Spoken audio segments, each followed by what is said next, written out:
இதுதான் அவருடைய நாற்காலி. அதை போய் தொட்டாலே ஷாக் கிடைக்கும் அந்த மாதிரி.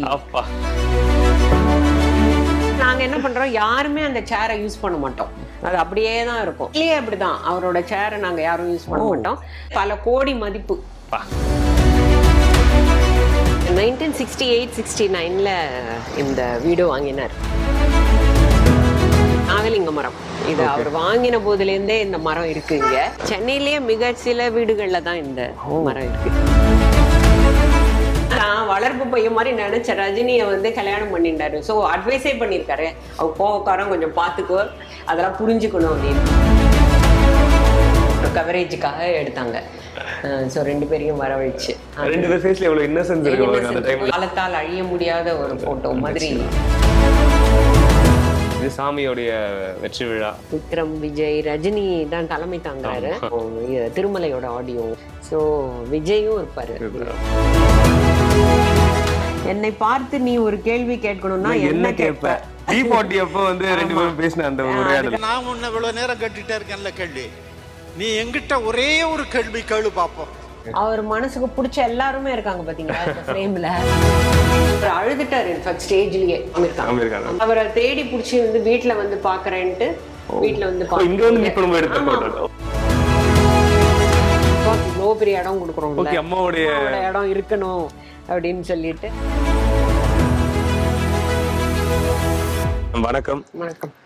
கே பாலச்சந்திர ஐயாவுடைய ஹோம் டூர் இது. ஐயா வாழ்ந்த இடம் இல்லையா இது? ஆமா. எவ்வளவு வருஷமா இங்க ஐயா வாழ்ந்தாங்க? 1968-69ல இந்த வீடு வாங்கினார். அப்ப வந்து மேஜர் சந்திரகாந்த் ரிலீஸ் ஆன அப்புறம் அந்த பீரியட்ல ரொம்ப சீக்கிரம் இங்க வந்துட்டோம். சினிமா தொழில வந்த உடனே ரொம்ப சீக்கிரமே இந்த வீடை வாங்கிட்டாரு. அப்ப வந்து இதுக்கு காமாட்சின்னு பேர் வச்சார், அதாவது அவருடைய அம்மாவோட பேர். இப்ப அப்புறம் அதை ரீபில்டு பண்ணின அப்புறம் விநாயகான்னு பேர் மாத்திட்டார். கே பாலச்சந்தர் இல்லம்னு வைக்க கூடாதான்னு ரொம்ப நாங்கெல்லாம் கேட்டோம்.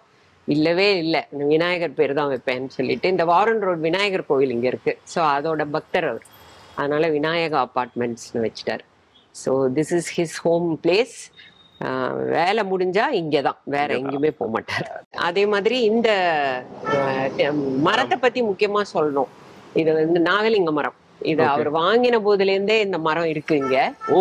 ஆமா, அது வந்து மிக பழமையான மரம். அந்த மரம் வந்து பொட்டானிக்கலியே அது வந்து ஒரு மிக சக்தி வாய்ந்த மரம். இந்த ஒரு பூ எடுத்து பாத்தீங்கன்னா லிங்கம் மாதிரி சொல்லுவாங்க உள்ள, அது மேல இருக்கு இப்ப. அண்ட் அது வருஷம் ஃபுல்லா வந்து இலை இருக்கும், டக்குன்னு கொட்டும், உடனே வந்துரும். ஸோ எவர் கிரீன் ட்ரீ. ஸோ இது வந்து ஸ்மெல் இருக்கும். சிவனுக்கே ரொம்ப ஒரு உகந்த. இத பத்தின ஒரு இது சொல்றாங்க என்னன்னா, இத போட்டு பூஜிக்கிறவங்க வந்து எப்பவுமே வந்து டீச்சர்ஸா இருப்பாங்க அவங்க அப்படிங்கிற ஒரு தாட் சொல்றாங்க. அது மேபி இவரோட விஷயத்துல அது ரொம்ப கரெக்டா இருந்தது. ஏன்னா அம்மா இதை வச்சுதானே டெய்லியே பூஜை பண்ணிட்டு இருந்தாங்க. பிளாட்ஸா இது ப்ரமோட் பண்ணும் பொழுது இந்த மரத்தை வெட்டிடலாம்னு சொல்லி பில்டர் கேட்ட போது வேண்டாம், அது இருந்தாதான் நான் கொடுப்பேன், இடத்தையே கொடுப்பேன்னு சொல்லிட்டேன். சோ அந்த மரம் அப்பாவோட முடிவுதான். அப்பாவோட மறைக்கு அப்புறம் நீங்களுமே அதை அப்படியே வளர்த்துட்டு இருக்கீங்க. நம்ம வளரவே வேணாம், அது அதுதான் வளர்ற மரம். எவ்வளவு பூத்துக்குங்க. சென்னையிலேயே மிக சில வீடுகள்ல தான் இந்த மரம் இருக்கு. உள்ள போலாம். இங்கே நிறைய போட்டோகிராஃப்ஸ் பார்க்க முடியுது. ஆமா, அப்பா மறைந்த பிறகு எங்களுக்கு வந்து ஒரு கேலரி மாதிரி கிரியேட் பண்ணோம் அவரோட ரைட்டிங் ரூம்ல 4th ஃப்ளோர்ல.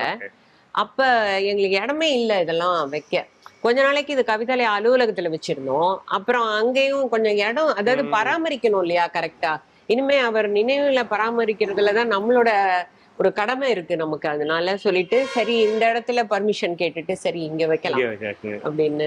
நேஷனல் லீடர்ஸ்ல இருந்து ஸ்டேட் லீடர்ஸ் எல்லாருமே இருப்பாங்க. அவரோட வாழ்க்கையோட மைல்கல் படங்கள், மைல்கல் விருதுகள், நேஷனல் அவார்ட், ஸ்டேட் அவார்ட்ஸ் எல்லாமே. எம்ஜிஆர் ஐயா, ஜெயலலிதா இருக்காங்க, எல்லாருமே பிரசிடென்ட்ஸ், ஆல் தி பிரசிடென்ட்ஸ். இது வந்து அம்மா வாங்கினாங்க ஜெயில் சிங் அவங்கள்ட்ட இருந்து பெஸ்ட் பிக்சர். இருக்கோடுகள் கலாகேந்திரா அவங்க பெரிய ஃபங்க்ஷன் பண்ணி அப்பெல்லாம் எல்லாத்துக்குமே கலைஞர் வருவார். இது ஒரு நேஷனல் அவார்டு. இது பக்தவச்சலமையா வாங்குறது. தாமரை நெஞ்சம். எத்தனை விருதுகள் இல்லைங்களா? எல்லாமே கேர்ஃபுல்லா வச்சிருக்காரு. எல்லா அவருக்கு ஒரு சின்னதா அது சைஸ் இவ்வளவு இருந்தா கூட அது வந்து எதுக்கு கொடுக்கப்பட்டதுங்கிற ஒரு மரியாதை அதுக்கு கொடுத்து அது ரொம்ப கேர்ஃபுல்லா வச்சிருப்பாரு.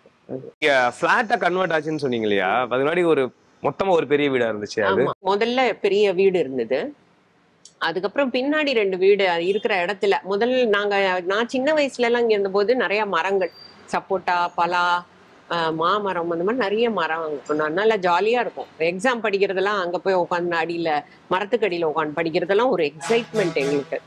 அதுக்கப்புறம் வந்து அது அங்கேயே 2 சின்ன வீடு கட்டினார். அது கங்கா கோமதி அப்படின்னு பேர் வச்சு. அதுக்கு ஏதாவது காரணங்கள் இருக்கா? அதுக்கு வந்து கோமதி வந்து அவரோட மாமியார், யாரு, எங்க அப்பாவோட மாமியார். இது காமாட்சிக்குள்ள ஒரு கோமதி. சோ அப்படி வச்சாரு. கங்கா வந்து அப்கோர்ஸ் அது ஒரு நதியோட பேர் அப்படி வச்சாரு. அது ரெண்டும் வந்து மேக்சிமம் மின்மின்மங்களோட சீரியல்ஸ்ல யூஸ் ஆகும். ஷூட்டிங் ஃப்ளோர் தான் எல்லாருமே இதை மின்மின்மங்கள் ஸ்டுடியோ அப்படிம்பாங்க. ஸோ அவருக்கும் வசதியா இருந்தது. பின்னாடியே இங்க வருவார், லஞ்ச் சாப்பிடுவாரு, அப்படியே ஷூட்டிங் பின்னாடி போயிடுவாரு. ஸோ ரொம்ப கம்ஃபர்டபுளா இந்த இடமே அவ்வளவு ஒரு ஆக்டிவிட்டியா இருக்கும். எங்க எல்லாரோட பேருமே இருக்கு. ஸோ ஐயாவோடது 3A. ஆமா, அதாவது 3 பார்ட்டா 3 ஃப்ளோர் இல்லையா. ஸோ பிரசன்னாங்கிறது என்னோட தம்பி, 2வது தம்பி, இப்ப பாம்பேல இருக்காரு. இது பாலகைலாசம், கைலாசம். அப்புறம் அப்பா இங்க இருந்தார் 3rd ஃப்ளோர்ல. ஸோ இதுதான் ஆர்டர். நீங்க அப்பாவோட இருந்தீங்களா இங்க இருக்கும்போது? நான் இங்க இல்ல, நான் வந்து தனியா தான் இருந்தீங்க நீங்க. ஓகே. பெண்ணு தனியா இருந்தாதான் அவருக்கும் மரியாதை, எனக்கும் மரியாதை. எப்போ இது ஃபிளாட்டா மாறுச்சு தனி வீடு? ஒரு ஐ திங்க் 2000க்கு அப்புறம்.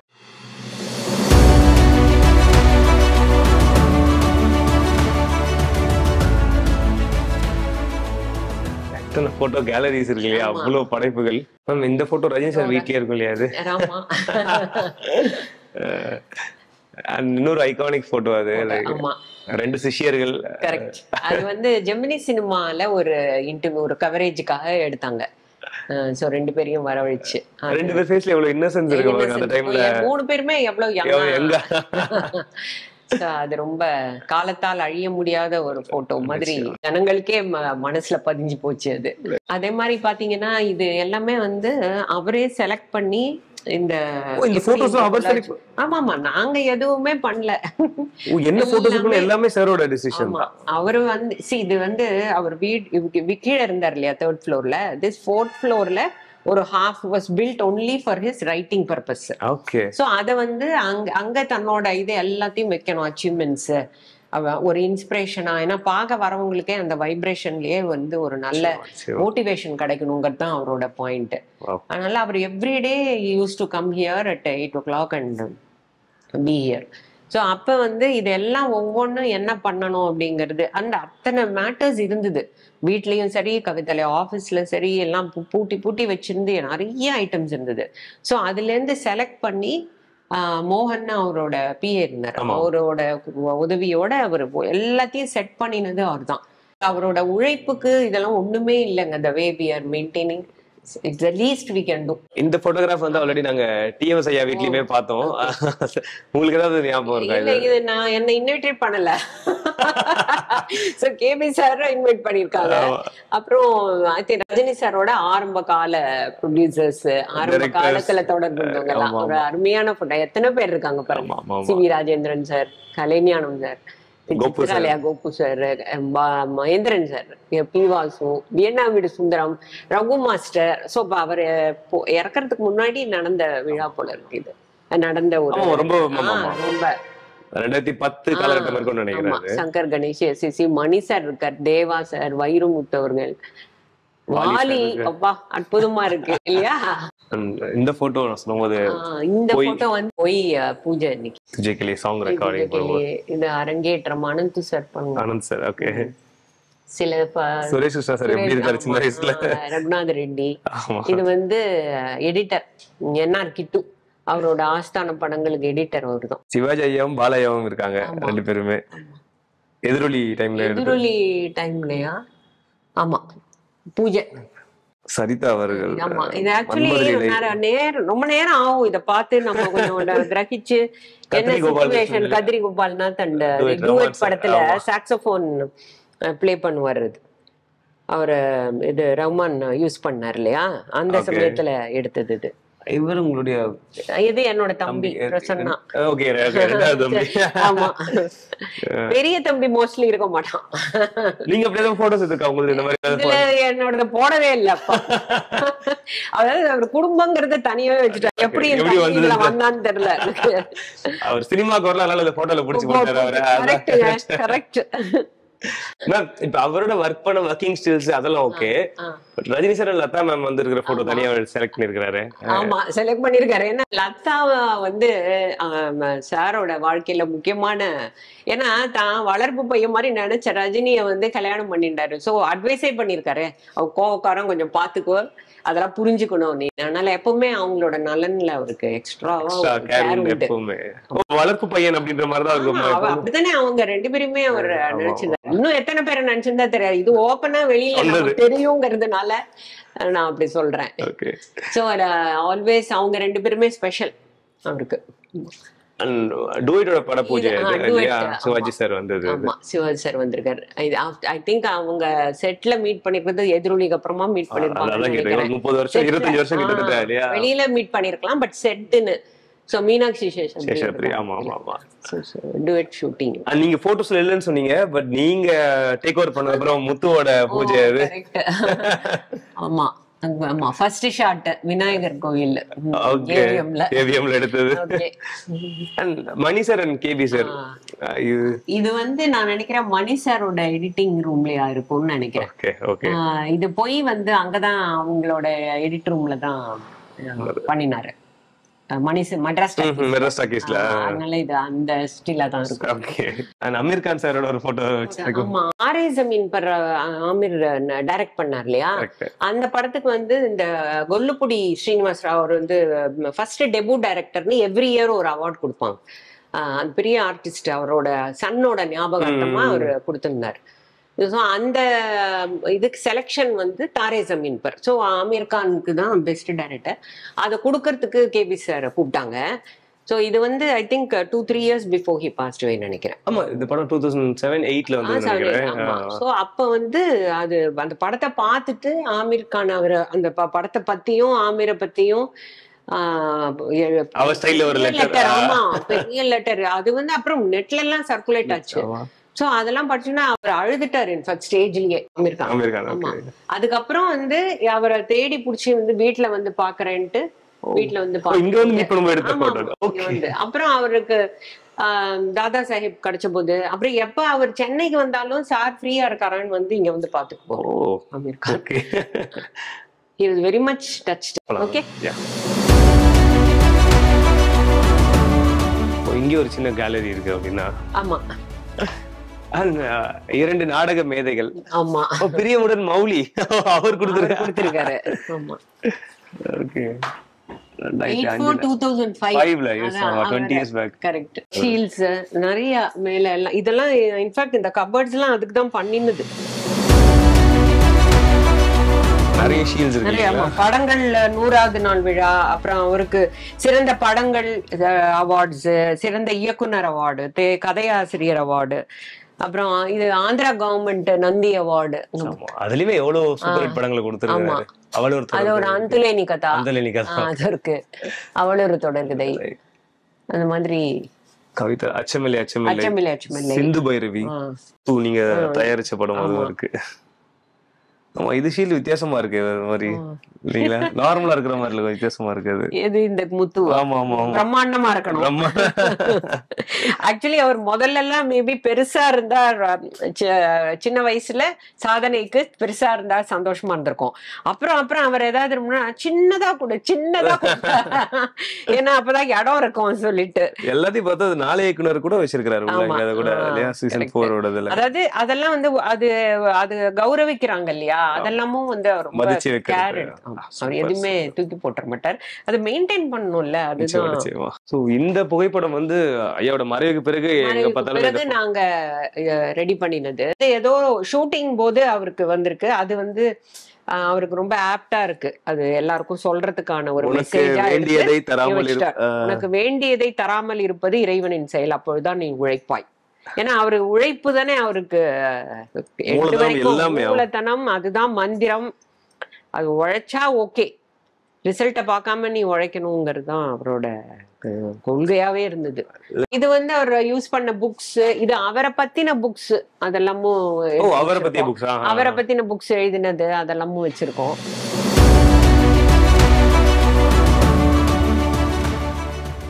ஸோ இதுதான் அவர் வந்து இருந்த வரைக்கும் அவருடைய நாட்காலி.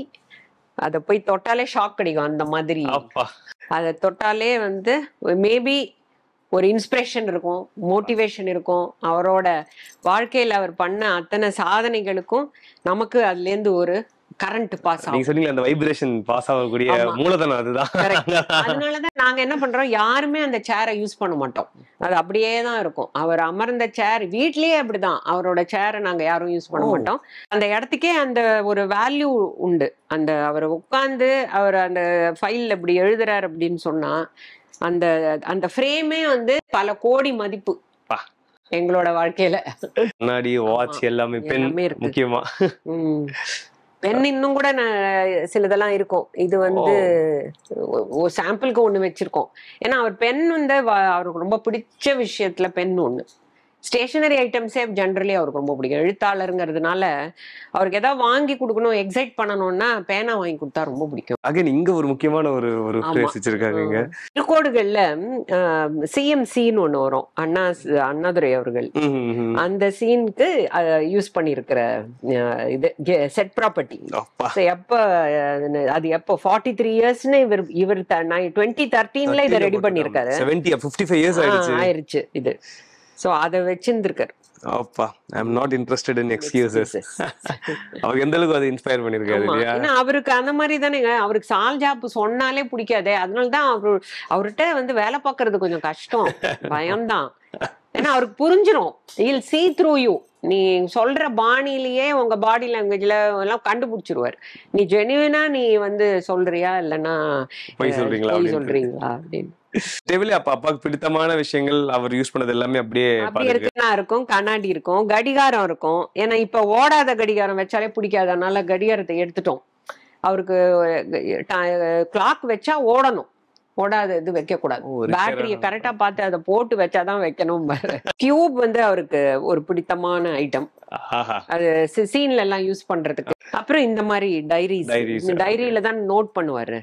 சோ நான் பின்னாடி நான் காட்டுறேன் பாருங்க, எத்தனை டைரிஸ் ஒவ்வொரு படத்துக்கும் டைரி நோட் பண்ற விஷயங்கள்லாம் வச்சிருப்பார்.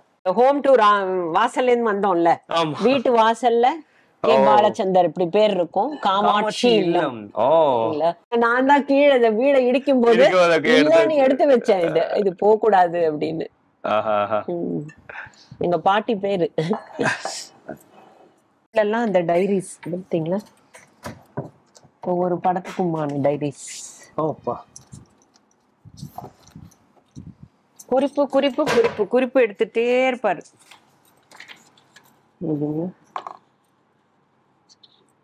உனக்கு ரஜினிகாந்த் என்னைக்கு பேரு நினைக்கிறேன் கேள்விகள். ஓகே, என்னை பார்த்து நீ ஒரு கேள்வி கேட்கணும்னா என்ன கேட்ப, இப்ப கேளு. வந்து ரெண்டு பேரும் பேசின அந்த ஒரு உரையாடல் எழுதியிருக்காரு. பொதுவா வந்து சாரோட லெட்டர்ஸ் ரொம்ப ஃபேமஸ், எல்லாருக்குமே தெரியும். அவர் கைப்பட எழுத்துக்கள் எப்பவுமே எழுதுவாரா இல்ல அசிஸ்டன்ஸ் வச்சிருப்பாரா? இல்ல அவர் வந்து கையெழுத்தே ரொம்ப அழகா இருக்கும் பாத்தீங்களா. அது கையெழுத்து அழகா இருக்கும். காட்டன் போட்டு அதை கலர் பண்ணிருக்காரு. கலர் பண்ணிருப்பாரு. ஷூட்டிங் முடிஞ்சாச்சு, எடுத்தாச்சு, அது என்ன பண்ணிருப்பாரு. இல்ல இந்த படத்துக்கு இது வேண்டாம், அடுத்த படத்துக்குன்னா அதுக்கு ஒரு கலர் யூஸ் பண்ணி வேண்டாம்னு மார்க் பண்ணி வச்சிருப்பாரு. ஒரு படத்துக்கு டைரி. அப்பா இதெல்லாம் தான் பொக்கிஷம். ஆமா, அந்த பாருங்க, இந்த டபுள் எக்ஸ் போட்டா அதுக்கு ஒரு அர்த்தம். அந்த மாதிரிலாம். Husband and wife scene, they decide to part. அவன் மோர் சாப்பிட்டபடி இருக்கிறான், கறிவேப்பிலையை எடுத்து தூக்கி எறிந்து விட்டு மோர் குடிக்கிறான். சிம்பாலிசம் கேட்டீங்களா? உங்களுக்கு வந்து நம்ம இப்போ ஒரு கேசட்ஸ் இருக்கு, சிடிஸ் இருக்கு, இல்லை இப்போ நம்ம தனியா ஃபைல்ஸ் வந்து டிஜிட்டல்ல. பட் அதுக்கு ஒரு டைரியில இப்ப அதுக்கு எப்படி உருவாச்சுன்ற அதுக்கு ஒரு பேர் போட்டு, இப்ப கல்கி, மனதில் உறுதி வேண்டும், புது புது அர்த்தங்கள், அழகன், ஜாதி மல்லி. அப்பா பொக்கிஷம் தான் நிச்சயமா. ஆமா நிச்சயமா, எல்லாமே எவ்வளவு வருஷ ஹிஸ்டரி எல்லாமே இல்லைங்களா. ஸோ ஐயாவோட விருதுகள் சொல்லவே வேண்டாம், அது எக்கச்சக்க எண்ணில் அடங்காதுன்னு சொல்ற மாதிரி தான். அவ்வளவு விருதுகள் வாங்கியிருக்கிறாரு. ஸோ தேசிய விருது ஆகட்டும், ஃபிலிம்ஃபேர் அவார்ட் ஆகட்டும், எல்லாமே இதெல்லாம் ஃபிலிம்ஃபேர் அவார்ட்ஸ். தி பிளாக் லேடி இல்லையா, அது வரிசையா வாங்கிட்டே இருப்பார். அப்போ எவ்ரி இயர் அவரோட படங்களுக்கு இதர் டைரக்டர் இல்லைன்னா ஃபிலிமுக்கு கிடைக்கும் பெஸ்ட் ஸ்கிரீன் பிளே ரைட்டர். அது இந்த அவார்ட்ஸ் எல்லாம் வந்து நேஷனல் அவார்ட்ஸ். இந்த ஈர்க்கோடுகள், அச்சமில்லை, ஒரு வீடு இருவாசல், அந்த மாதிரி படங்களுக்கு வெள்ளித்தாமரை வெள்ளித்தாமரை விருதுகள். விகடனோடது இருக்கும். டாப் 10 மனிதர்கள்ல ஆரம்ப கட்டத்துல வாங்கினது இருக்கோடுகளுக்கு, சர்வர் சுந்தரம்க்கு, இது பூவாத்தலையா அருண் பிலிம் அவங்க கொடுத்தது. சோ இது தாமரை நெஞ்சம், தாமரையில் உள்ள. ஆமா, ஜெயலலிதா அம்மாவும் கேபி ஐயாவும். ஆமா, அவங்களுக்கான பாண்டிங் உங்களுக்கு தெரிஞ்ச வரைக்கும்? எனக்கு தெரிஞ்ச வரைக்கும் மேஜர் சந்திரகாந்த்னு ஒரே ஒரு படத்துலதான். அப்ப வந்து எனக்கு அவ்வளவா தெரியாது. அதுக்கப்புறம் ஒரு பெரிய லாங் கேப். அதுக்கப்புறம் அவங்களோட போல்ட்னஸ், இதுல அரசியல்ல அவங்க வந்து மெதுவா மேல ஏறி வந்த விதம், அந்த ஆணாதிக்கத்துக்கு நடுவுல அவங்க எப்படி ஸ்ட்ராங்கா இருந்தாங்க, அதெல்லாம் வந்து இவர் ஆஸ் எ பிளே ரைட் அவருக்கு ரொம்ப ஒரு பிடிச்ச விஷயம். எம்எஸ்வி அவர்களுக்கு வந்து ஒரு பெரிய விழா எடுக்கணும்னு கரெக்ட். ஏன்னா அது அப்ப யாரும் பெருசா அதை பண்ணல சொல்லி அவர் திரையுலகத்தை எடுக்க சொல்ல பொழுது சில பேர் தான் உட்காந்துருந்தாங்க இதுல. அப்போ வந்து பெரிய மரியாதை கொடுத்து கேபி சார் தான் பக்கத்துல உட்காந்துருந்தாருன்னு நினைக்கிறேன், அவங்க பக்கத்துல. ஸோ அதெல்லாம் ஒரு பெரிய ரொம்ப மதிப்பு உண்டு அவங்களுக்கு. ஏன்னா அவங்கள இன்ட்ரடியூஸ் பண்ணது ஸ்ரீதர்ராவ் இல்லையா, அந்த காலகட்டத்து டைரக்டராச்சு இவரும். சார் ஒரே ஒரு படத்துல நடிச்சா கூட அவர் தள்ளி இருந்து அவங்க இண்டஸ்ட்ரியை பார்த்துட்டே தான் இருந்திருக்காங்க. அரசியலுக்குள்ள போனா கூட அப்புறம் அவங்க பார்த்துட்டே தான் இருந்திருக்காங்க. அதனால அவங்களுக்கும் நல்ல மதிப்பு, நிறைய லெட்டர்ஸ் எழுதியிருக்காங்க. அதெல்லாம் இன்னும் நாங்க வச்சிருக்கோம். எஸ், நூற்றாண்டு விழா பேசும்போது அதுக்கான ஒரு ஆமா இதுதான் கொடுக்கப்பட்டது. அப்போ எம்ஜிஆர் அவர் பேர்ல சிறந்த இயக்குனர் தாயின்னு ஒரு பத்திரிக்கை இருந்தது அப்போ. சோ அவங்க ஒரு விழா பண்ணாங்க. அப்போ எம்ஜிஆர் அவர்கள் பேர்ல அவருக்கு வசனம் மட்டும் எழுதியிருக்காங்க. ஒரே ஒரு படம் தெய்வத்தாய். அதுக்கப்புறமே வந்து அவரு இந்த மாதிரி படங்கள், அதாவது இமேஜ் உள்ள பெரிய ஆளுமைகளுக்கு தன்னால கான்ட்ரிபியூட் பண்ண முடியாதுன்ட்டு தான் அவர் வந்து வேற ஒரு பாணியில போயிட்டாரு. அவர் பெரிய ஆட்களை உருவாக்க ஆரம்பிச்சிட்டாரு. ஆமா, அது உருவாக்கணுங்கிற எண்ணம் இல்ல, அவர் எழுதின எழுத்துக்களோட வலிமையினால அந்த பாத்திரங்கள் பேசப்பட அந்த அவங்களும் பெரிய பெரிய ஆளுமைகளா மாறிட்டாங்க. மனதில் உறுதி வேண்டும். இது வந்து அதோட 100வது விழா. நல்ல அதாவது ஒரு லேடி ஓரியன்டா ஒரு மையப்படுத்தி எடுக்கிற சப்ஜெக்ட்ஸ்லாம் வந்து கமர்ஷியலா சக்சஸ் ஆகுதுங்கிறது ரொம்ப கஷ்டம். உங்களுக்கே தெரியும், எல்லாமே வந்து ஹீரோ மேல அது ஓரியன்டா தானே இருக்கு கமர்ஷியல் லெவல்ல. பட் அவர் வந்து கண்டினியூஸா is been doing with women protagonist விமனா வச்சு, அவ்வளவு தொகையாகட்டும், அரங்கேற்றமாகட்டும், நிறைய படங்கள் இருக்கு அதுல. நிறைய படம். இது இன்னொரு செட் ஆஃப் போட்டோகிராஃப்ஸ். முக்கிய தலைவர்கள் எல்லாரும் இருக்காங்க சொன்ன மாதிரி. இதுல திலீப் குமார் அவர்கள் இது மரோச்சரித்ரா டைம்ல அவார்டு அவர் கொடுக்கறாரு. தேவானந்த். ஆமா, தேவானந்த் இருக்காரு. ஆமா, இது பாருங்க, 2 பாலச்சந்தர்களும், பாலச்சந்தர், கே பாலச்சந்தர், ஜெய்சங்கர் சார். ஜெய்சங்கர் ரொம்ப ஃப்ரெண்ட். ஜெய்சங்கர்லாம் இருக்கு. அப்படியா? எதிர்நீச்சலோட ப்ரிவியூ அது. ஆமா, இதுதான் அண்ணா அவர்கள் வந்து லாஸ்டா பார்த்த படம்னு சொல்லுவாங்க. அதுக்கப்புறம் அவர் இறந்துட்டாங்க. பானுமதி அம்மா இருக்காங்க. ஆமா, இது மனதில் செட்ல சரிதா அவர்கள். ஸ்கின் காம்ப்ளெக்ஸ் ஒரு விஷயம் இருக்கு சினிமால. எப்பவுமே அது இந்த ஃபேர்னு சொல்லிட்டே இருப்பாங்க. பட் டஸ்கி ஸ்கின்ல இருக்கிற ஒருத்தவங்களை வந்து மிகப்பெரிய, ஏன்னா அதை நீங்க பாக்காதீங்க, அந்த காம்ப்ளெக்ஸே இருக்கக்கூடாதுன்னு உடைச்சது வந்து ஒரு முக்கியமான ஆளுமை வந்து கேபி ஐயா. குறிப்பா சரிதா அவர்களுடைய ஒரு நடிப்பு அவங்களை அறிமுகப்படுத்தி நிறைய ரோல்ஸ் கண்டினியூஸா வேற வேற பரிமாணங்கள்ல அவங்கள வந்து பிரகாசிக்க வச்சு ஒரு ஃபுல் ஃபிளெஜ்ட் ஆர்டிஸ்ட். அப்புறம் எத்தனை இயர்ஸ் அவங்க ரூல் பண்ணாங்க. நல்ல ரோல்னா அவங்களுக்கு கொடுக்கணுங்கிற லெவலுக்கு அவங்கள டெவலப் பண்ணி அவங்களும் பயங்கர கிராஸ்ப். அது அந்த மாதிரி டோட்டல். கமல் சாரையும் சொல்லுவாரு, சரிதாவையும் சொல்லுவாங்க, டைரக்டர்ஸ் டிலைட் அப்படின்னு சொல்றதெல்லாம் அப்படியே செய்வாங்க அப்படின்னு. டப்பிங் ஆர்டிஸ்ட் எவ்வளவு படங்களுக்கு பேசியிருக்காங்க. அதே மாதிரி அதுலயும் பயங்கர ஸ்பீட் அவங்க. சோ அந்த மாதிரி நிறைய நல்ல படங்கள் பண்ணியிருக்காங்க. இது இந்த சாங் எல்லாருக்குமே ரொம்ப ரசிகர்களுக்கு ரொம்ப ரொம்ப பிடிச்ச. ஏன்னா இதை பிக்சரைஸ் பண்ண விதம் சரி, இந்த சாங்கும் சரி ரொம்ப அழகா இருக்கும். வயலின்ஸ்ல வச்சுட்டு அது ரகு மாஸ்டர் தான் அதுல கொரியோகிராஃபர். காலகாலமாக வாழும் காதலுக்கு. கலர் காம்ப்ளெக்ஷன் சொன்னீங்கல்ல, ரஜினி சாரே வந்து இந்த டைம்ல வந்து கேட்பார், டார்க்கா இருந்தா எப்படி ஒத்துப்பாங்களான்ட்டு அவரை பத்தி கேட்போம்போது அவர் இன்ஃபேக்ட் சொன்னாராம், நீ பேசுற ஸ்பீடு உன்னோட ஸ்டைலு இது ரெண்டும் தான் வந்து தமிழ்நாட்டு ஜனங்களை மாத்த போறது, அவங்களோட டேஸ்ட்டை, நீ கவலைப்படாத. நடந்துருச்சு அதே மாதிரி. அது இதுல அகைன் நிறைய முக்கியமான போட்டோஸ்லாம் இருக்கு. எனக்கு டக்குன்னு பரிச்சயம் பண்ணப்படுறது வந்து கேவியும் ராஜா சாரும் புது அர்த்தங்கள் அப்புறமா இணையல, ஆனா அவங்களுக்குள்ள ஒரு பாண்டிங் இருந்ததுக்கான ஒரு சாட்சி. அது தொழில்முறையா சிலது வித்தியாசங்கள் வரலாம், பட் அதுக்காக அது அப்படியே மனசுல வச்சுட்டு அது அப்படிலாம் எதுவும் இல்லைங்க. நல்ல நட்பு இருந்தது. திருப்பி வேலை பார்க்கறதுக்கு சூழ்நிலை கரெக்டா இருந்தா பண்ணிருப்பாங்க, அவ்வளவுதான். அதுல இது வந்து கார்த்திக் ராஜா கல்யாணம், இது ஜாதி மல்லி குஷ்புவோட ஒரே ஒரு படம். ஆமா, குஷ்பு ரொம்ப அவர் டைரக்ஷன்ல நடிக்கணும்னு கேட்டு அவங்க ரொம்ப விருப்பப்பட்டு இருந்தாங்க. இதெல்லாமே வானமேலை படத்துல இருக்கு. இன்னொரு 2 இவரோட அறிமுகம், ஜெயபிரதா ஒண்ணு, சிரஞ்சீவி சார் 47 நாட்கள் இல்லையா, சிவசங்கரி அவங்களோட கதை ஃபுல்லா பாரிஸ்லயே எடுத்தது. அது அந்த படம் டபுள் இது தெலுங்கு ரெண்டுமே எடுத்தது. அது ஒரு ஃபிலிம் ஃபேர் அவார்டு அவர் கொடுக்குறாரு. சாரோட இன்னொரு முக்கியமான ஒருத்தர் வந்து விசு சார். அவரை ஒரு பக்கபலமா நிறைய அவரோட படங்களுக்கு வசனங்கள் எழுதினது, அசிஸ்ட் பண்ணது. ஆமா, விசு வந்து பக்தரும், கேபி பக்தர்.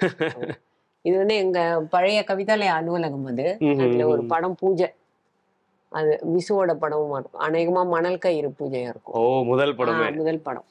எப்பவுமே கிளீன் ஷேவ்ல அப்பா இருக்கிறது நமக்கு அது தெரியும். ஆனா நிறைய புகைப்படங்கள்ல வந்து இந்த தாடி ஒரு வித்தியாசமான ஒரு லுக் நம்ம ஒத்தமொழியில பாத்துருக்கோம். பட் ஆனா இந்த லுக் வந்து ஒரு விரதம். அதாவது இவ படைப்பாளிகள் எல்லாம் ஒரு பிரச்சனை 97 98 அந்த டைம்ல வந்து தாடியை வளர்த்தாரு. அதான் இதுல எல்லாம் பார்த்தா ஒரு சின்ன ஹிஸ்டரி. அதான் ஏன்னா அந்த ஒரு பீரியட்ல மட்டும் பார்த்தா வித்தியாசமா அந்த அவரு அந்த லுக்கே வித்தியாசமா இருக்காரு பார்க்கவே. எனக்கு தெரிஞ்சு ரொம்ப வருஷத்துக்கு அப்புறம் உத்தமம் இல்ல அந்த மாதிரி நம்ம பார்த்தோம். கொஞ்சம் அது வந்து இந்த டைம்ல வந்து அவருக்கு அது ஒரு விரதமா இருந்தது. அப்புறம் அவருக்கு வந்து டயர்டா போச்சு டெய்லி பண்ணிக்கிறதுக்கு, அதனால நாங்கெல்லாம் வேணாம் அது வேணாம் ஒரு மாதிரி சிக்லியா இருக்குப்பா. ஆனா இல்ல நல்லாதான் இருக்கு, என் விலாசினி பாலகைலாசமோட பொண்ணு விலாசினி ரொம்ப நல்லா இருக்குன்னு சொல்லிட்டானு. சரி, ஓகே. சிந்து பைரவியில இந்த ஃபேமஸ் மோகம் அந்த சாங் இல்லையா, அந்த சாங் அலை அடிச்சுன்னு போயிடும் அந்த சாங். இது சாமியோடைய வெற்றி விழா, இது எல்லாருமே இருப்பாங்க அப்ப இல்லையா. ஆமா, விக்ரம், விஜய், ரஜினி தான் தலைமை தாங்குறாரு. அப்ப நம்ம ஆடியோ ரிலீஸ் பண்றோம், திருமலையோட ஆடியோ, இந்த நிகழ்ச்சி முடிஞ்சு. சோ விஜயும் இருப்பாரு. செம்மில ராஜேஷ் இப்ப சமீபத்துல ரொம்ப சாரோட ரொம்ப பக்தர் அவரும். அப்பாவுக்கும் அவர் மேல ரொம்ப அபிமானம். அதாவது ரொம்ப இம்பார்ட்டன்டான ரோல் அப்படின்னா, ஒரு வெயிட்டான ரோல் அப்படின்னா ராஜேஷ் இருப்பாரு அதுல. வானமேல ஒரு அதே மாதிரி சீரியல்ஸ்லயும் நல்ல ரோல்ஸ் கொடுத்திருக்காரு ராஜேஷ்க்கு. சிந்து பைரவியோட கிளாசிக் சீன் 2 பேரும் இருப்பாங்க, அவங்களுக்கு தூக்கி பிடிக்கிறதுக்கு 2 பேரும் இருப்பாங்க. அதுதான் இந்த ஸ்டில்லோட இந்த படத்தோட மெசேஜ் கவரா இருந்து. இதுல கூட நான் இருக்கேங்க, பரவாயில்ல, இப்பதான் நானே பாக்குறேன். பூவேலியோட பூஜை, அது வந்து அவங்களுக்காக போட்டிருப்பாரு, எனக்காக இல்ல. அப்பாவுக்கு எல்லாமே இருந்தவங்க. ஆமா, உங்களுடைய அம்மா ராஜமாமா எவ்வளவு, அதாவது அவருடைய வாழ்க்கை பொறுத்தவரைக்கும் இவங்களை நீங்க எப்படி மதிப்பிடுவீங்க? அப்பாவுக்கு எவ்வளவு உறுதுணையா இருந்திருக்காங்க என்டையர் லைஃப்ல? கம்ப்ளீட்டா உறுதுணையா தான் இருந்திருக்காங்க. அதாவது ப்ரொஃபஷனலா மேபி பெருசா கான்ட்ரிபியூட் பண்ணாம இருந்திருக்கலாம், அறிவார்த்தமா இல்ல, பட் ஸ்டில் இமோஷனலி பின்னாடி அவங்க இருக்காங்க. குடும்பத்தை பத்தியே அப்பா கவலை இல்லாம தன்னோட ஒரு கம்பேனியனா வச்சிருந்துருக்காங்கல்ல. அம்மா ரொம்ப இன்னசென்ட், ரொம்ப டிமாண்ட்ஸும் கிடையாது. அண்ட் அப்பா மிகப்பெரிய ஆளு அப்படிங்கறத சீக்கிரட்டா மனசுல வச்சுட்டு அது மாதிரி பண்ற ஆளு. அது அப்புறம் தான் எனக்கே புரிஞ்சுது. அந்த மாதிரி she is totally dependent on him emotionally. அதனாலதான் அப்பா போனப்புறம் எங்களுக்கு ரொம்ப வருஷம் இருக்க மாட்டாங்கம்மான்னு தான் நாங்க நினைச்சோம். இந்த மாதிரி ஒரு சீக்கிரம் 3-4 இயர்ஸ்க்குள்ள அப்பதான் சொல்லுவாங்க, அம்மா அப்பா இருக்கிற மாதிரியே இருக்கு, நான் இதே வீட்லயே இங்கேயே நான் இருந்துடுறேன் அப்படிலாம் ஷி யூஸ்ட் டு சே. ஆனா அம்மாவோட இதுக்காக தான் நான் இதெல்லாமும் சரி அப்பாவுக்கு இவ்வளவு பெரிய இடம் கொடுக்குறோம்ல, அம்மாவோட இடம் இருக்கணும் அப்படின்னு சொல்லிட்டு அம்மாவோட கண்ணாடி இது. And she use to right இந்த பாருங்க ஸ்ரீராம் எல்லாம் அம்மா வந்து மலையாளம் மாதிரியே இருக்கும். ஸ்ரீராம ஜெயம். ஆமா. சோ அதுக்காக தான் அம்மாவோட ஞாபகமா இதெல்லாம் இங்கேயே வச்சிருக்கேன். எங்க திரும்பினாலும் பெரிய தலைவர்கள், பெரிய பெரிய மனிதர்கள் அவர்கள் கிட்ட அப்பா வாங்கின விருதுகள். வாழ்க்கைன்னா இப்படி வாழ்ந்துட்டு போயிருக்கணும் அப்படிங்கிறது தான். இந்த தொழில்ல நான் மேக்சிமம் என்னோட உழைப்ப போடுறேன், ஆனஸ்டா போடுறேன் அப்படின்னு போட்டு அதுக்கு உண்டான ரிசல்ட் நான் கடவுள் அனுகிரகத்துல அவருக்கு ரிசல்ட் கிடைச்சிட்டே இருந்தது. எத்தனையோ பேருக்கு நம்ம சொல்றோம்ல, அவர் போன அப்புறம் தான் தெரியுது அவங்களோட கிரேட்னஸ். அந்த மாதிரி இல்லாம கடவுளோட அனுகிரகமும் அவருக்கு அப்பப்பவே அவருக்கு தெரிஞ்சு அதுவே அவருக்கு இன்னும் மேல மேல பொறுப்பை கொடுத்து அவர் வந்து அந்த மாதிரி எண்டு வரைக்கும் அந்த உழைப்பு, செய்யற வேலையில பக்தி இதெல்லாம் இருக்கணும் அப்படின்னு ரொம்ப ஒரு கொள்கை பிடிப்போட தான் இருந்தார். அந்த காலத்து எடிட். ஆமா, எடிட்டிங், மூவி எல்லாம் எக்யூப்மெண்ட் இதுலதான் நிறைய அவரோட பல கிளாசிக்ஸ் உருவாயிருக்குன்னே சொல்லலாம். ஸ்கிரீன் பாத்தீங்களா இவ்வளவுதான் இருக்கும். இப்பெல்லாம் நம்ம போன்ல பாக்குற மாதிரி மானிட்டர் இருக்கு இல்லையா, அது மாதிரி இல்ல. இது எடுத்த அப்புறம் பார்த்து இங்கதான் முடிவு பண்ணி நம்ம அந்த ஸ்ப்ளைசிங் பண்றதா எது பண்ணணும். இங்க ரீல்ஸ் ஓடும். This is the equipment. இன்னும் கொஞ்சம் இங்க டேபிள் இருக்கும். அது கொஞ்சம் இல்ல, இங்க இந்த பார்ட்ஸ் தான் இருக்கு. ரீல்ஸ் ஓட விட்டு கட் பண்ணுவாங்க இல்லையா, இங்க ஓட விட்டு எந்த இடத்துல கட் பண்ணணும் அப்படின்னு சொல்லி பிராக்டிகலி கட் பண்ணி ஒட்டி அது எடிட்டிங் இஸ் நாட் இல்ல. அங்க படங்களே அங்கதான் உருவாருதுன்னு தானே சொல்றோம் நம்ம. இது பெரிய ஆச்சரியம் இல்ல மேம், இதுல இந்த சின்ன ஸ்கிரீன்ல பார்த்து டிசைட் பண்றதா மக்கள் பார்க்க போறாங்க அப்படின்றது. அதனால அந்த ஜட்ஜ்மெண்ட் வந்து ஷூட்டிங்லயே அவங்களுக்கு இருக்குல்ல. இப்ப மானிட்டர்ல பாத்துறோம் நம்ம. காலத்தோட வளர்ச்சி, இது டெக்னாலஜிக்கல் வளர்ச்சியில அது வருது. பட் அப்ப வந்து நேரா இங்க பாக்குறதோ இல்லாட்டா கேமரா ஐ வழியா பாக்குறத வச்சு they have to decide. So அதெல்லாம் ரொம்ப கால்குலேட்டிவா இவ்வளவு க்ளோஸ்அப்ஸ் எடுத்து வைக்கணும். அது மாதிரி நிறைய திங்ஸ் ப்ரொஃபிஷியன்சி அப்படியே வளரும். ரொம்ப ப்ரிப்பேர்டா இருக்கணும். ஆமா, ஏதோ ஒரு நிகழ்ச்சியில இவங்க எல்லாருமே இருக்காங்க, அவர் மனசுக்கு பிடிச்ச எல்லாருமே இருக்காங்க பாத்தீங்களா இந்த ஃப்ரேம்ல. பாரதி ராஜா சார், ரோமான், அப்புறம் மணிசருக்கு இங்கேயும் ஒரு போட்டோ இருக்கும் பாருங்க. ஆமா, அங்க இருக்கு. கரெக்ட். ஸோ அது அந்த போட்டோல ஸ்டேஜ்ல இருக்கிற மாதிரி. ஸோ அதை கேப்சர் பண்ணி அவருக்கு வச்சிருக்காரு. இது வந்து ரஜினி சாரோட ஒரு 3 இயர்ஸ் கழிச்சு பண்ணும்போது. ஆமா, அப்போ பாத்தீங்கன்னா Shahrukh Khan, Deepika, Roman sir, Vairamuthu sir அப்ப தாடி வச்சிட்டாரு. கரெக்ட். புத்தகம் நடிச்சிட்டு இருந்தாரு கிட்டத்தட்ட. கரெக்ட். ஆமா, 2014 ஏப்ரல் அந்த டைம்ல இருக்கும்னு நினைக்கிறேன். சோ அப்ப ரஜினி சாரோட எல்லா சம்பந்தப்பட்ட எல்லா விழாக்களுக்குமே அவர் கட்டாயம் ஒண்ணு தலைமை தாங்குவாரு, இல்லாட்டா ராணா அந்த பூஜைக்குமே கூட போயிருப்பாங்க. ஷாட் வந்து அவர் தான் எடுக்கணும்ங்கிறது ஒரு பாரம்பரியமா வழக்கமா ஆயிடுச்சு. இந்த விருது தாதா சாஹேப் பால்கே அவார்டு, அவருக்கு கிரவுனிங் க்ளோரி அப்படின்னு சொல்லலாம்னா தாதா சாஹேப் பால்கே அவார்டு 2010க்கு. ஸோ அது செப்டம்பர் 9, 2011 கொடுக்கப்பட்டது. பிரதிபா பட்டேல் அவங்க கொடுக்குறாங்க. ஸோ அதாவது லைஃப் டைம் இந்த துறையில அவர் செஞ்ச சேவைக்காக highest recognition for a film personality அப்படிங்கிறது. அது ஓ கிரேட்ஃபுல். அண்ட் அவரோட வாழ்க்கையே அவருக்கு வந்து ஒரு கம்ப்ளீஷன் ஆச்சு அப்படிங்கிற ஒரு ஃபீலிங் அவருக்கு ஃபுல்ஃபில்மென்ட் இருந்துச்சு. கட்டாயம் அந்த டைம்ல இருந்தது. சிறப்பு. மேம், சாரை பத்தி அதுவும் இந்த ஹோம பத்தி எல்லாம் வந்து 1 மணி நேரத்துல அடக்கிட முடியாது, அவ்வளவு விஷயங்கள் இருக்கு. பட் இருந்தாலும் இந்த குறுகிய நேரத்துல வந்து இத்தனை விஷயங்களையுமே எங்களோட நேயர்களுக்காக பகிர்ந்துட்டீங்க. ரொம்ப ரொம்ப நன்றி முதல்ல அதுக்கு. நானும் வந்து இன்ஃபேக்ட் இங்க ஒவ்வொரு தடவை வரும்போதும் வேற மாதிரி ஃபீலிங்ஸ் நமக்கு வருது. மிக்ஸ்ட் ஃபீலிங்ஸாக தான் இருக்கு. அண்ட் ஒவ்வொரு ஐட்டமையும் நம்ம திருப்பி பார்க்கும்பொழுது அதுக்கு பின்னாடி இருக்கிற ஹிஸ்ட்ரி இதெல்லாம் ஞாபகப்படுத்தி பார்க்கும்போது ரொம்ப ஒரு சுவையாகவும் இருக்கு, ரொம்ப ஒரு இன்ஸ்பிரேஷனாகவும் இருக்கு. ஸோ ரொம்ப பெருமையாகவும் இருக்கு ஃபர்ஸ்ட். ஸோ அதுக்கு ஒரு வாய்ப்பு கொடுத்ததுக்கு உங்களுக்கு எல்லாம் நானும் நன்றி சொல்லிக்கிறேன். ரொம்ப தேங்க்ஸ். ரொம்ப நன்றி.